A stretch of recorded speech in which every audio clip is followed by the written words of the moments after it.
Coucou tout le monde, j'espère que vous allez bien. Alors aujourd'hui, on va faire une petite édition spéciale. Voilà, j'aimerais vous parler de mon premier roman Et pourquoi par moi. J'ai eu une très bonne nouvelle. La nouvelle, c'est que mon livre est officiellement en vente depuis 2 jours. Alors il est officiellement en vente en ligne. Il sortira par la suite en librairie. Mais donc aujourd'hui, j'ai envie de vous lire et de partager avec vous le premier chapitre. Le 7 avril 2025, ce rêve qui s'est cassé la gueule.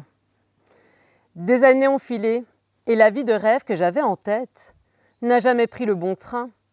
Moi, je m'imaginais une femme épanouie, une militante charismatique avec les cheveux au vent, dans ma maison de campagne, en train de cueillir mes tomates bio en robe longue, entourée d'une tribu aimante. Eh bien non, enchantée. Moi, c'est Lola. J'ai 35 ans, toutes mes dents pour l'instant, un cœur en vrac et un cerveau en roue libre. Le 7 avril, date gravée à jamais dans le marbre de ma vie, et pas pour les bonnes raisons. Ce jour-là, tout s'est effondré comme un soufflet raté. Faillite. Panique à bord. Me voilà à devoir affronter le comptable blasé, le curateur glacial, les fournisseurs furieux, les employés choqués, les étudiants paumés. Et j'en passe, parce que mon niveau de stress refuse de tout répertorier. Et au milieu de la tempête, une seule idée qui flotte à la surface comme une bouée. Je dois tenir bon pour Thiago. Mon fils, mon petit rayon de soleil, mon moteur, ma raison d'être. Au-delà de mes propres sentiments, il faut que j'agisse. Il faut trouver une nouvelle route, un nouveau départ, tout recommencer. Mais avant de vous raconter comment j'ai tenté de me reconstruire à partir de miettes et d'un peu de sucre glace, il faut que je vous plante le décor, que vous compreniez le avant la claque, avant la chute libre sans parachute. Il était une fois un restaurant italien, tenu en famille. Je suis, ou plutôt j'étais, chef cuisinière dans un restaurant familial italien, un lieu à mi-chemin entre la trattoria rustique et le bistrot de quartier, niché dans une rue discrète mais vivante. Le décor avait été imaginé par ma mère, jusque dans les moindres détails. Tout le restaurant était ceinturé de cageots en bois, fabriqués sur mesure par un artisan local. On y rangeait comme des trésors des bouteilles de vin venues tout droit d'Italie, du Piémont, de Toscane, des Pouilles, et j'en passe. Chaque étagère racontait une région, une vigne, une histoire. L'ambiance y était résolument chaleureuse, familiale, bruyante parfois, mais jamais pesante. On servait les plats directement dans les poêles, posés sur des planches en bois brûlé, à l'italienne. Les pâtes généreuses et authentiques arrivaient fumantes sur la table. Un vrai petit théâtre de saveurs. Les clients nous le disaient souvent, on se croirait en vacances. Et c'était exactement ce qu'on cherchait à offrir. Parmi les plats emblématiques, les linguine alle vongole, délicatement relevés d'ail et de persil, ou les spaghettis au calamar, légèrement pimentés, faisaient saliver rien qu'à leur nom. C'était notre fierté. Une cuisine simple mais exigeante, bâtie sur la fraîcheur des produits et le respect des saisons. Le menu changeait au gré des arrivages et de l'inspiration. Un vrai bal de couleurs et de parfums tout au long de l'année. L'été, notre petit jardin faisait toujours sensation. Caché derrière la salle principale, il s'ouvrait tel un secret bien gardé. Un écrin intime au cœur de la ville. Ses murs, d'un jaune éclatant, comme un rayon de soleil, étaient enlacés par des rosiers en pleine floraison. Quelques guirlandes lumineuses pendaient doucement aux branches noueuses d'un vieux figuier, jetant une lumière douce dès la tombée du jour. Au fond, le murmure discret d'une fontaine en pierre apportait une touche de fraîcheur apaisante.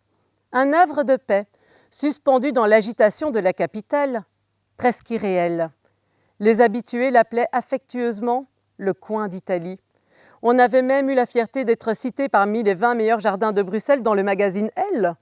Un petit clin d'œil qui sentait bon le jasmin et la dolce vita. Nous possédons un chat du nom de Casanova, un British Shorthair de couleur cappuccino, aux grands yeux orange, véritable vedette qui s'occupait d'accueillir les clients. Il avait également son propre rôle. Et des habitués, il y en avait beaucoup. Des familles qu'on a vues grandir, des couples qu'on a vus se former, se marier, revenir avec des enfants. Ils connaissaient nos prénoms, nos plats préférés, nos petites manies. Et nous, on connaissait leurs histoires. Ils faisaient partie de la maison autant que nous. Je me souviens d'ailleurs d'une anecdote. Cette fois où deux inconnus se sont rencontrés grâce à une simple erreur de placement. C'était un de ces midis d'hiver où tout part un peu de travers. La pluie tapait contre les vitres. La moitié de l'équipe avait la crève et la machine à café crachotait comme une vieille Vespa en fin de vie. Au milieu du tumulte, un homme arrive seul, la trentaine, discret, avec des lunettes embuées et une écharpe trop grande. Il avait réservé une table au nom de Martin. Je l'installe près de la fenêtre, à la petite table en coin, celle qu'on appelait la cachette parce qu'on y était à moitié invisible. 20 minutes plus tard, une femme entre, elle aussi, seule, manteau mouillé, livre à la main, l'air d'avoir perdu son chemin 2 fois en venant, mais bien décidée à manger ses pâtes au chaud. Elle s'approche du comptoir et me dit calmement « Bonjour, j'ai réservé au nom de Martin ». Je la regarde, je regarde la salle et je comprends. Même nom, même réservation, même table, double boulette.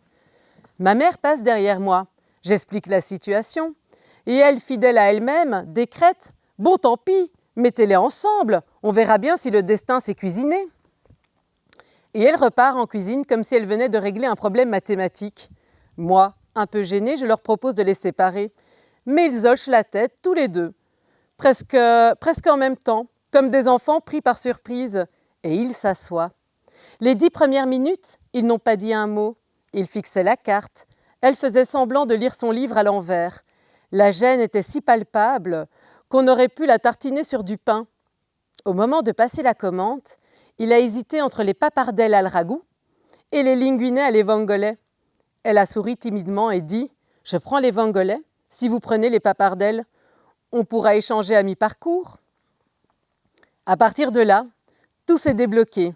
Une bouchée après l'autre, ils ont parlé, un peu, beaucoup, de cinéma, de recettes de grand-mère, de voyages qu'ils rêvaient de faire. Il s'est avéré qu'ils travaillaient à 2 rues l'un de l'autre, qu'ils avaient grandi dans des villes voisines et qu'ils avaient tous les deux une passion inexplicable pour les olives farcies.